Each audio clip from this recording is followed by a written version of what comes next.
ओम अथर्वेदाय नमः।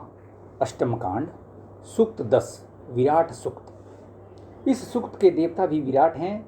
इसमें प्रथम उत्पन्न विराट शक्ति की लीला प्रक्रिया का वर्णन है कि किस प्रकार वही विभिन्न कल्याणप्रद प्रक्रियाओं से अवतरित हुई। वह शक्ति पहले से ही विराट थी, उस शक्ति से सभी भयभीत हो गए हैं और यही वह सृष्टि रूप हो जाएगी। उस विराट शक्ति ने ऊपर की ओर गमन किया और वह गाह्यपत्य के रूप में अवतरित हुई। गृह यज्ञ करने वाले जो इस तथ्य को जानते हैं वे गृहपालक होते हैं। पुनः वह विराट शक्ति ऊपर की ओर उठकर अवाहनीय अग्नि संस्था में प्रविष्ट हो गई। जो इस प्रकार जानते हैं वे देवों के स्नेह पात्र बनते हैं। सभी देव शक्तियां उन्हें उनके आवाहन स्थल पर जाती हैं। पुनः उस विराट ने ऊपर की ओर उत्थान किया और दक्षिणाग्नि संस्था में प्रवेश किया। जो इस प्रकार जानते हैं वे यज्ञ करने में पारंगत और दूसरों को निवास स्थल प्रदान करने वाले होते हैं। इसके बाद वह विराट शक्ति ऊपर की ओर उठकर सभा में प्रविष्ट हो गई। जो इस विषय के ज्ञाता हैं वे सभा के योग्य हैं और जनसाधारण उनकी सभा में जाते हैं। तत्पश्चात वह विराट शक्ति ऊपर उत्थान करके समिति में परिणत हो गई। जो इसके ज्ञाता हैं वे सामित्य समिति या सम्मान योग्य होते हैं और उसकी समिति में सैनिक आते हैं। पुनः विराट शक्ति उत्थान करके आमंत्रण मंत्रिमंडल में प्रविष्ट हो गई। जो इसके ज्ञाता हैं वे आमंत्रणीय हो जाते हैं और जनसाधारण उनकी मंत्रणा में भाग लेते हैं। सूक्त 11 विराट सूक्त। इस सूक्त में उस विराट शक्ति द्वारा सर्वपोषक कामधेनु रूप विराट प्रकृति के रूप में प्रकट होने का उल्लेख है। वह दिव्य शक्ति किस प्रकार पात्र भेद से विभिन्न गुण वाली हो जाती है, ये उल्लेख क्रमांक 11 से 14 तक के सूक्तों में है।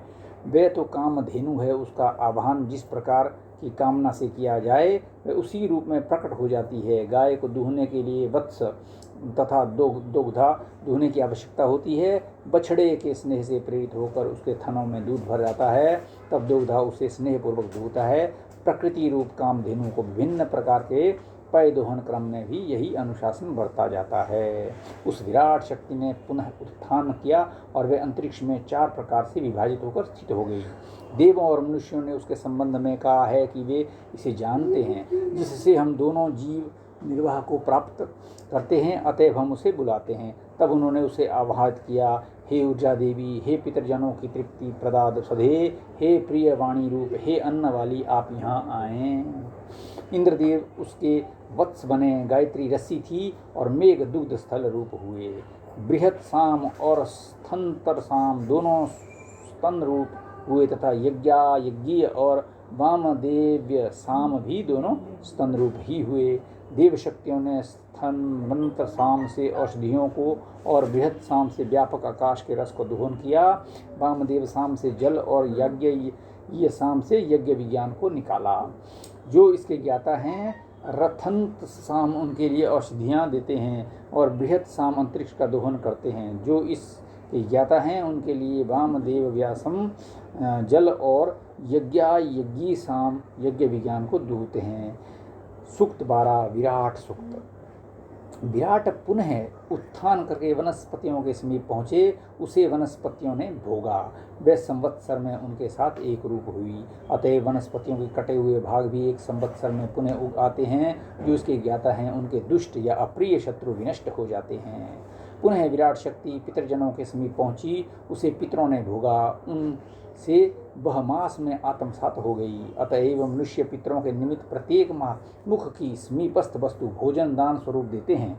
जो इस रहस्य को ज्ञाता हैं वे पितृयान मार्ग के ज्ञान को प्राप्त करते हैं।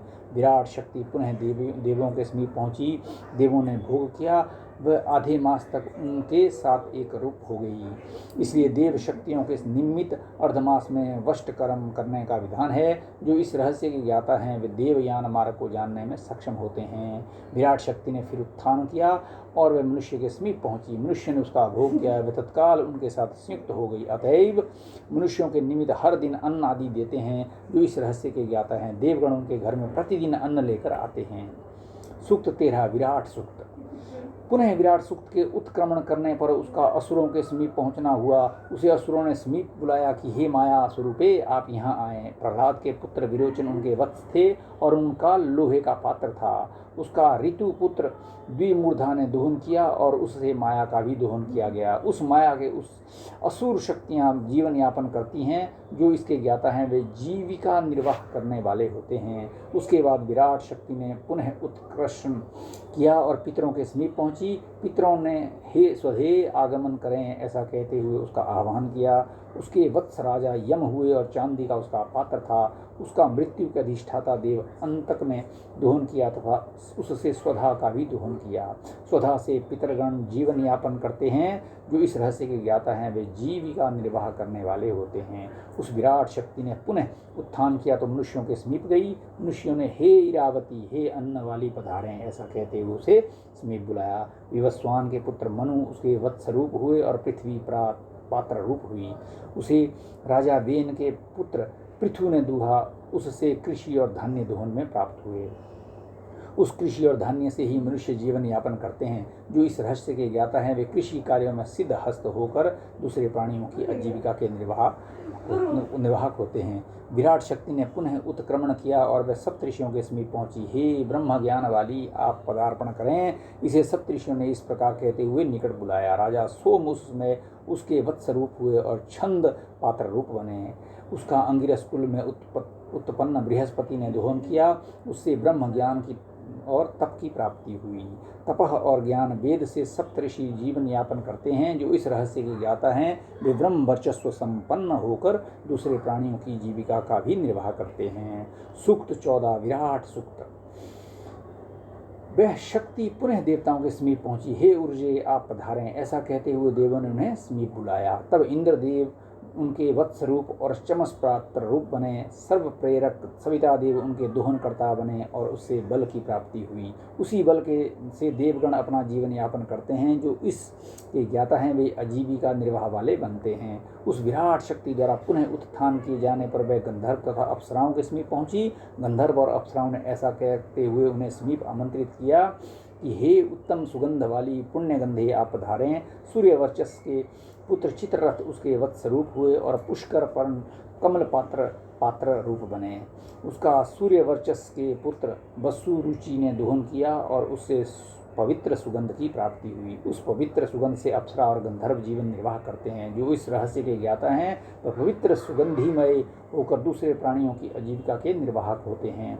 विराट शक्ति पुनः उत्थान के साथ इतर जनों के समीप पहुंची। इतर जनों ने उसे समीप बुलाया कि हे तिरुधे अंतर्धान शक्ति, आप यहाँ पदार्पण करें। विश्रवा के पुत्र कुबेर वत्स रूप बने और पात्र रूप में आम पात्र प्रयुक्त हुआ।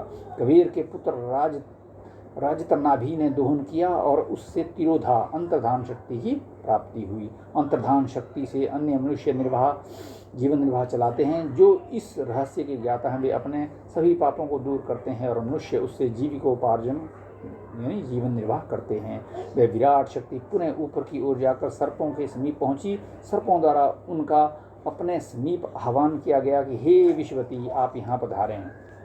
विशाला के पुत्र तक्षक उसके वत्सरूप थे और अलाबु उसके पात्र रूप बने।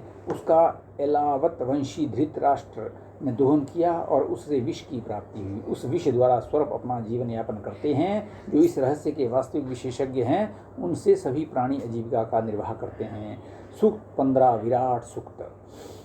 अतएव ऐसे यहाँ सूक्त 15 विराट सूक्त। पिछले सूक्त के अंतिम मंत्रों में दिव्य कामधेनु के से विष दोहन का वर्णन है। आजीविका के लिए जो विष का प्रयोग करते हैं उन्हें विष से बचाने के लिए विष के प्रतीकार्थ ये सूक्त है। अतएव ऐसे विष विद्या को जानने वाले को यदि अलाबु राम तोरई से अभिषिचिंत किया जाए तो वह उसे विष के दुष्प्रभाव को विनष्ट करता है। यदि वह औषधि विनष्ट न करे तो तेरा हनन करता हूँ ऐसी मन संकल्प शक्ति से उसका प्रतिकार करे। ऐसे प्रतिकार परक प्रयोग किए जाते हैं तो वे विष की प्रभावशालीता को भी विनष्ट करते हैं। जो इस विद्या के ज्ञाता हैं विष उनके दुष्ट शत्रु पर जाकर गिरता है, अर्थात शत्रु ही उससे प्रभावित हो जाते हैं। इति अष्टम कांडम समाप्त। ओम अथर्ववेदाय नमः।